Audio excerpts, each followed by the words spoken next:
James ক্যামেরনের পরিচালনায় সদ্য মুক্তিপ্রাপ্ত অ্যাভাটার 3 সিনেমাটিও দারুণ জনপ্রিয়তা পেয়েছে। তৃতীয় সিরিজের এই সিনেমাটির নাম রাখা হয়েছে অ্যাভাটার ফায়ার অ্যান্ড ফিশ। সিনেমাটি মুক্তির 2 সপ্তাহ পরেই বিশ্বব্যাপী আয় করেছে $1 বিলিয়নেরও বেশি অর্থ। ছবিটি যুক্তরাষ্ট্রে আয় করেছে $306 মিলিয়ন এবং আন্তর্জাতিক বাজার থেকে এসেছে $757.1 মিলিয়ন। সব মিলিয়ে আয়ের পরিমাণ $1.83 বিলিয়ন।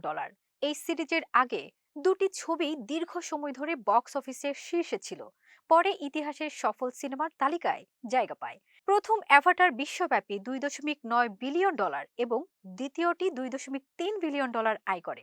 অ্যাভাটারের তৃতীয় কিস্তির আয় বিলিয়নের ঘরে যাওয়ার পর হিসাব নিকাশ শুরু হয়েছে। আগের দুটি আয়কে এটি অতিক্রম করতে পারবে কিনা তা নিয়ে চলছে চুলচেরা বিশ্লেষণ। তবে অ্যাভাটার ভক্তদের এই প্রশ্নের উত্তর খুঁজতে অপেক্ষা করতে হবে আরও কিছু সময়।